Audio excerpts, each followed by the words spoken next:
Hey everyone, it's Invicta, and I had some hands-on time with Total War 3 Kingdoms. I'm going to give you a quick recap of the things I liked, and then follow that up with some gameplay. Fortunately, I won't be able to talk too much as I'm currently dealing with a cold, but let's dive into it. So when you start the campaign, you start off as Liu Bei, or that's one of the options, here with his Oath-Sworn brothers in the Dong province. And I really like the start. Gives you some immediate objectives that you have to achieve. And here it's going to be really focusing on the characters. That's one of the big things that they were impressing upon us. And obviously in the Romance of the Three Kingdoms versions of the game, as opposed to the historical one, the records, characters are going to be very much the focus. And that's obvious right from the get-go here when you start opening up panels. You see here, for instance, the Guangxi mechanic, which tracks your relationships with other characters, both friends and foes. And then as I started to explore a lot of the UI, it was really, really good, very colorful, very clear and intuitive. Here you can see the different skills that you can invest in, and they'll be detailed based on which character you have. Some of them will be more focused on combat mechanics, other ones more towards the campaign, but you can really kit them out and flavor them as you like. Same thing goes with the weapons on the left, the armor, the mounts, the followers, and accessories. These are all things that you can gain over time as post-battle rewards, or I believe through diplomacy or objectives. You kit out your soldier with these, it adds to your different traits. And you can actually give these and gift them to other people, I believe, in order to win them over to your side, or as diplomatic kind of carrots. So all this is really nice, and again, the artwork is really beautiful. So I didn't have too much time to play with all of it, but what my impression was is that CA is putting this big unified theme across the board, and it's really bearing fruit. You can see here as well in the tech tree, really going all out with the theme. So each of these branches on the tree being something you can invest in. You'll notice here some of them are going to be to increase, for in this case here, more population growth, and that's another interesting thing as well. Population is now something that's tracked in the game. Each city is going to grow larger and larger, and that'll unlock the tiers, but you get full population control, buildings here for public order, and then one of them that I glossed over in the beginning of that panel actually was an unlock that you needed to get for envoys in order to allow you to have more trade. So they're giving you a lot more control over all aspects of your empire. And then here I'm showing, excuse me, recruitment a little bit. So again, they've redone a bit of the UI, but with recruitment, you have different seasons that kind of restricts you on how many units you can recruit per season. And then one of the cool things that they've done is they've kept over the Attila mechanic of mustering. So when you first recruit a unit, they're low strength, and you have to wait a couple turns for them to get topped off. So I thought that was a really good introduction in Attila. Made sense for the period. Same thing goes, I mean, for most periods, that's going to be true. When you have your petty officers and your petty lords who then call up the peasantry to join them, it really makes sense for it to be mustering and something that grows over time. You don't immediately get a full stack that's, you know, all the way up at full strength. So I'm glad that they're keeping that over. Some other quality of life things, the diplomacy panel here, it coincides with a view of the map. So as you're interacting with these factions, you can scroll around, zoom in and out as much as you like. I thought that was a nice feature. To help with diplomacy. CA also put out some other videos about diplomacy, the ins and outs. I don't have too much time to cover it, but I definitely recommend you check that out. There's a lot of details there, a lot of more depth that they've added to it that I can't cover so much. In my build, I did run into that navy there. Did not get to do a naval fight, but as you may or may not know, naval battles are actually things that you can only auto-resolve. And here what I did actually is a new option. I annexed a settlement. So this is some options that are available to certain commanders. Basically what happens is if it's a former Han city, you can expend some of your unity points to annex the city outright, and it's yours. You don't have to waste any troops. You don't have any, you know, you're not sacking it. You're not having any of those detriments. You're not looting it. You just come on, knock on the door, say, I am here in the name of the Han, basically, and you just straight up annex it. So it does take some of your unity points that you're trying to accumulate over time, but it's a really great mechanic to regain kind of the former Han Empire if you have the correct lord that can claim that title, so to speak. So I really like that. Here I'm showing you a little bit of the buildings that I ran into. One of the issues I had during my playthrough here was I didn't have enough food, so as my armies were moving around, I had you know, unit losses, couldn't replenish, and so I was getting diminishing returns. So you'll see me later in this game try and conquer more territories, conquer more fishing villages.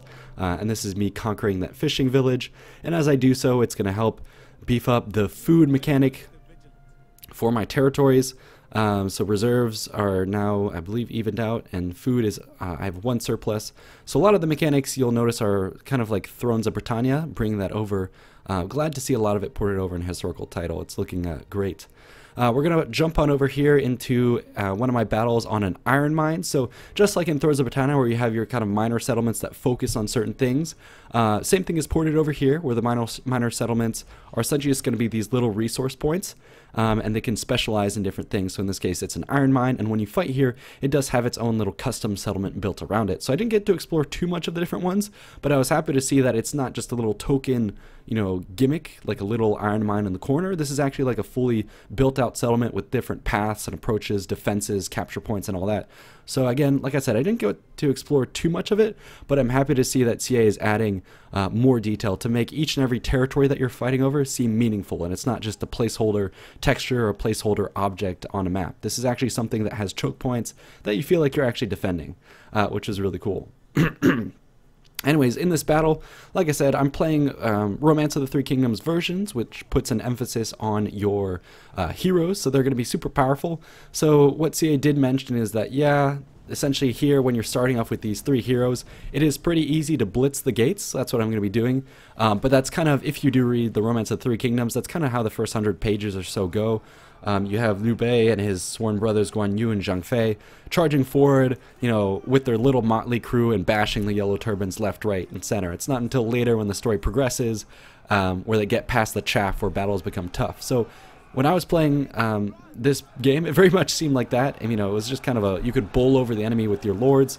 My problem happened when it came to like later battles with sieges, where you could almost single-handedly take a siege by just throwing in your 3 commanders right into the mix. So it's definitely something that I think CA should try toning back on and tweaking, but at the same time, I don't want them to nerf it entirely, because it does give you that feeling of power and importance and weight to those characters. Especially when it comes to the game of like, okay, I'm going to try and attack this settlement that currently has 3 of these lords of the enemy. They're going to be a real pain in my butt to try and fight in battle, so maybe I'll try and bait them over to my side by giving them gifts and things like that. So it makes that nuance a lot more important. And again, for those of you who think that should be nerfed altogether and that it doesn't belong in a historical title, CA has said that they are going to be supporting an alternate version of the game at launch. It comes included. It's styled after Records of the Three Kingdoms, where your lords are going to be essentially nerfed. No one has really gotten any playtime with that, so we haven't been able to see whether or not it is truly nerfed, or, you know, if it's really a fleshed out version of the game, or if instead what they've done is just scaled down some of the sliders for the power of the lords. Like, we don't quite know how fleshed out it is, or is it just a stripped down version of the original? We'll have to wait and see. But now as I get up close and personal to the troops, you can start to see some of the cool banners. I do like the fact that they have the banners with your men looking beautiful, the different colors of the guys looking great. And of course here, it's not quite as bloody as you'd expect. Gore is turned off. That's going to be a DLC that we'll expect in the future, as is the case with most Total War titles.